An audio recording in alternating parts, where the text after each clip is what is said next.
Bom dia, são 8 horas e 17 minutos, segunda-feira, 27 de abril. Essa é a TV Senado, eu sou André Ricardo e você está assistindo ao Senado Agora. A mudança do indexador das dívidas dos estados e municípios com a União virou lei em 2014, mas o governo adiou a regulamentação por causa do ajuste fiscal. O Ministério da Fazenda alega que a correção pode gerar uma perda de 3 bilhões de reais neste ano. Os senadores devem decidir esta semana em plenário quanto tempo a União terá para fazer a alteração. Se o texto for aprovado como está, o governo terá 30 dias para rever os contratos e substituir a atual taxa de juros para calcular as dívidas. Mas uma emenda prorroga o início da vigência do novo indexador para 31 de janeiro de 2016. Depois, o que tiver sido pago a mais pelos estados e municípios seria devolvido. Os senadores pretendem aprovar a matéria na quarta-feira, dia 30. Quanto mais atrasa, é a federação que é prejudicada. O atual indexador da dívida, ele é inconcebível para as unidades federadas. Ele é insustentável para o Brasil, né? Então, é fundamental, com o acordo necessário, nós votemos na próxima quarta. A data do dia 31 de janeiro é uma data limite, né? E é a data que tem a União para se preparar e tem os estados para se programarem também em relação aos problemas que tem tido com o indexador da dívida. Chegamos a um acordo, né, que a partir do dia 1º de fevereiro de 2016, as regras serão outras. Então esse é um acordo que está costurado e que vai ser aprovado por unanimidade pelo Senado Federal. Foi um meio termo que achamos, que eu acho que atende tanto aos municípios quanto ao Ministério da Fazenda. Porque a preocupação do Ministério da Fazenda é em relação ao ajuste fiscal esse ano. Apesar de achar que o impacto é muito pequeno, eu acho que esse acordo foi um acordo que resolve a questão. A matéria tranca a pauta do plenário, assim como a medida provisória 661, que foi aprovada na Câmara e autoriza a União a dar empréstimo de 30 bilhões de reais ao Banco Nacional do Desenvolvimento Econômico e Social. Os deputados acrescentaram 2 emendas. Uma delas acaba com a concessão de empréstimos sigilosos pelo Banco Estatal. A outra determina que 2,5% de todo o financiamento feito pelo BNDES a taxas subsidiadas deverá ser destinado à extensão rural. Antes de passar pela Câmara, a MP já havia sofrido mudanças em comissão mista. As principais foram o aumento do limite de dívidas que trabalhadores podem contrair com empréstimos consignados e a possibilidade do refinanciamento parcial de débitos de caminhoneiros na compra de caminhões.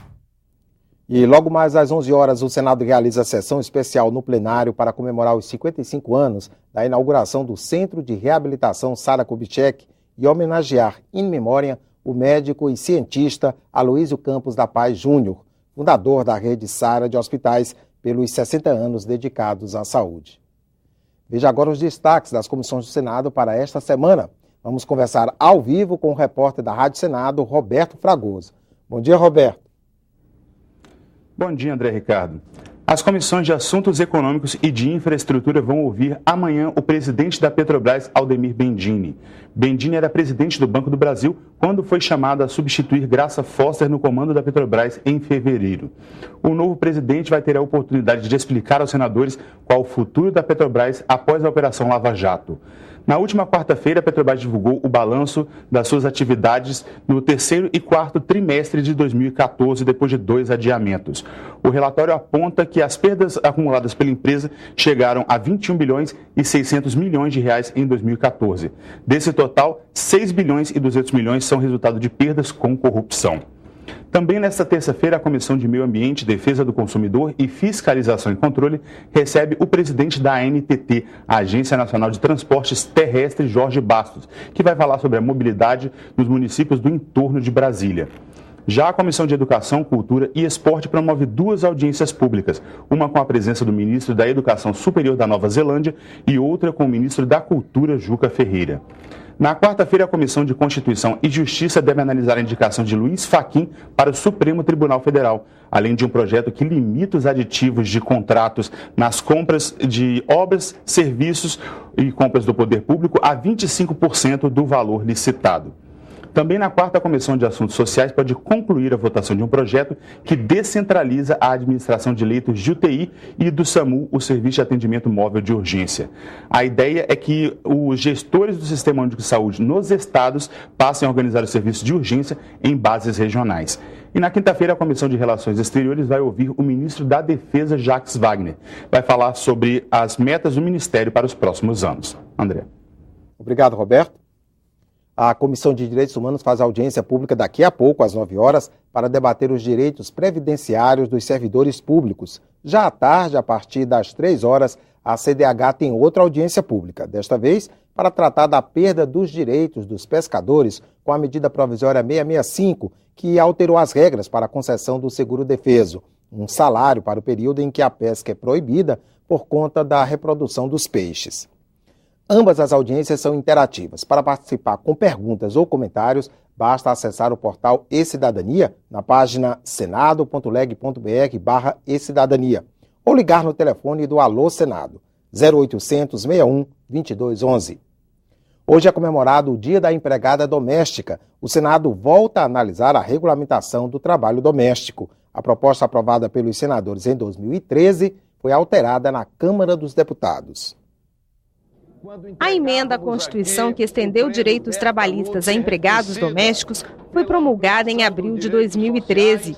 Meses depois, o Senado aprovou um projeto de lei para regulamentar benefícios como seguro-desemprego, fundo de garantia e adicional noturno. Pelo texto, há vínculo empregatício para serviços prestados por 3 ou mais dias na semana. A jornada fica limitada a 8 horas diárias e 44 horas semanais. A atual contribuição do trabalhador para o INSS continua variando entre 8% e 11%, de acordo com a faixa salarial. E o recolhimento de 8% do salário para o Fundo de Garantia por Tempo de Serviço, hoje facultativo, passa a ser obrigatório. Essas regras são consensuais entre deputados e senadores, mas existem divergências sobre outros pontos. E ao analisar a matéria, a Câmara aprovou um substitutivo da deputada Benedita da Silva. O texto mantém a atual contribuição dos empregadores ao INSS em 12% do salário. A proposta do Senado reduzia o percentual para 8%. O valor da hora extra deve ser 50% superior ao valor da hora normal. Horas excedentes podem ser compensadas em até 3 meses ou terão que ser pagas. O texto do Senado permitia a compensação em até 1 ano para as primeiras 40 horas extras. O empregado doméstico dispensado sem justa causa terá direito a seguro-desemprego no valor de um salário mínimo por até 5 meses, 2 meses a mais do que a proposta do Senado. A multa por demissão sem justa causa será de 40% do saldo do FGTS. No Senado, o texto previa que os patrões recolhessem mensalmente 3,2% do salário em conta vinculada ao trabalhador como futura indenização.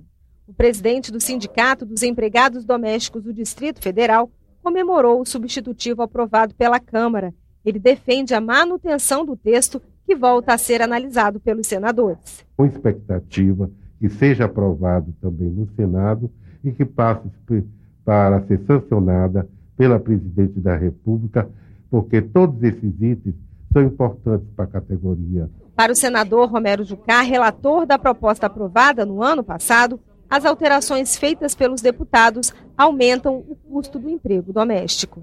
A ampliação de despesas para os empregadores regularizarem os empregados e também para os empregados, nós não vamos concordar. Num momento, inclusive, de dificuldade econômica como o Brasil vive, isso vai criar dificuldade para os próprios empregados. E nós não queremos isso. A ideia do projeto é exatamente regularizar, formalizar o trabalho, facilitar a empregabilidade. O senador Paulo Paim, do PT do Rio Grande do Sul, recebeu alta nesse domingo do Hospital Santa Lúcia, em Brasília. Ele havia sido internado na última quarta-feira com pedras na vesícula. Na sexta-feira, ele foi submetido à cirurgia para a retirada das pedras. E, ao contrário do que anunciamos antes no jornal, a sessão plenária para comemorar a inauguração do Centro de Reabilitação Sara Kubitschek foi adiada de hoje para o dia 15 de junho. Ficamos por aqui. No decorrer do dia, você acompanha outras informações nos boletins do Senado agora. Enquanto isso, continue assistindo a nossa programação.